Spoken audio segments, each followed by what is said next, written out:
This short video has been condensed from a longer film crafted by Joshua Ibay.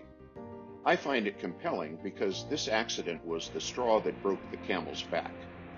The National Transportation Safety Board reacted with a strong mandate.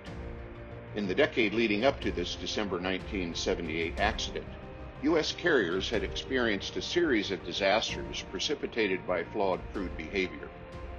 From this point forward, the airlines were required to create and implement new training regimens to enhance crew coordination and communication, a discipline known as crew resource management.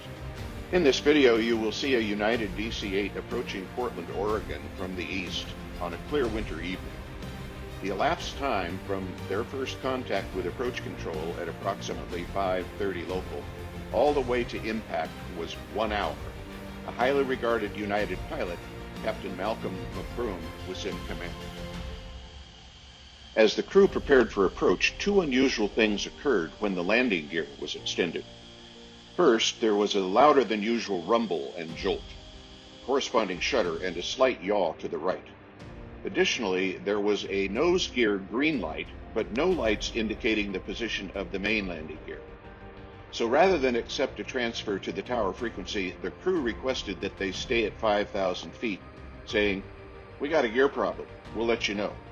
With that, the approach controller advised 173 to remain at 5,000 feet and turn to a heading 200.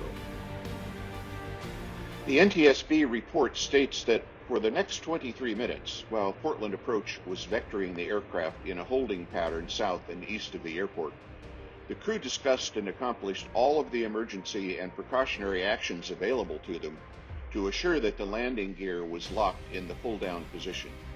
That included a visual check of indicators on the top of the wing that extend when the gear is down and locked. Those indicators did confirm that the gear was down. Then, 25 minutes after the delay began, Captain McBroom contacted the United dispatcher and maintenance personnel to discuss the problem. He reported about 7,000 pounds of fuel remaining and said that he expected to hold for another 15 to 20 minutes. He stated that he was going to have the flight attendants prepare the passengers for emergency evacuation. Shortly thereafter, the co-pilot asked the captain, "How much fuel was remaining?" 5, he responded. At this point, the captain directed the flight engineer to prepare a landing data card and said, "Figure another 15 minutes. The co-pilot responded, "15 minutes?"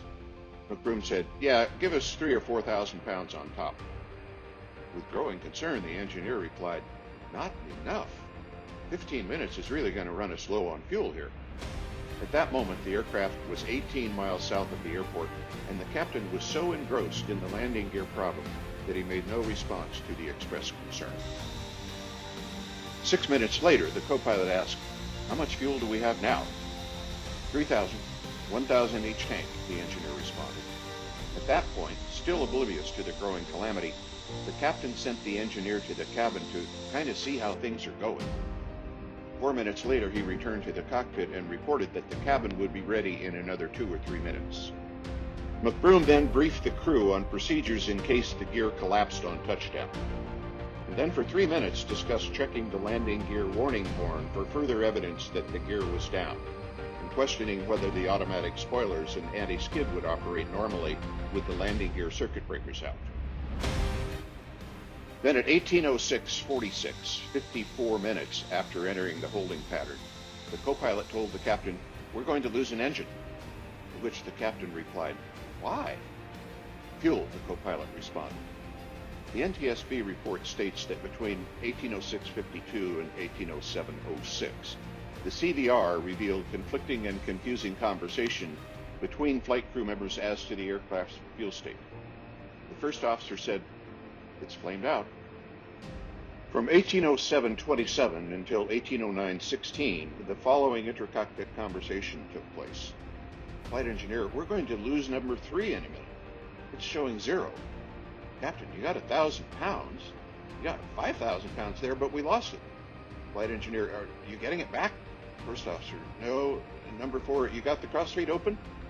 Flight engineer, "No." "Which one?" Captain, "Open them both. Get some fuel in there. Get some fuel pressure." Flight engineer, "Yes, sir." Captain, rotation. Now she's coming. Then 4 seconds later. Okay, watch 1 and 2. We're showing down to 0 or 1,000. Flight engineer, yeah. Captain, on number 1? Flight engineer, right. First officer, still not getting it. Captain, open all the crossfeeds. Engineer, all 4? Captain, yeah. First officer, all right. Now it's coming. First officer, it's going to be unintelligible. On approach, though. Captain, you got to keep them running. Flight engineer, yes, sir. First officer, get this expletive on the ground. Flight engineer, it's showing not very much fuel. We're going to lose one. Number 1 is empty. At that point, the crew requested a turn toward the airport, which the controller provided. A minute and a half later, despite the extreme peril, the captain directed the engineer to reset that circuit breaker momentarily. See if we get the gear lights. At 18:13:50, despite the blizzard of frenetic activity, the co-pilot transmitted, Portland Tower, United 173 Heavy, Mayday. The engines are flaming out. We're going down. We're not going to be able to make the airport. There were no additional transmissions. 10 individuals perished. 175 survived.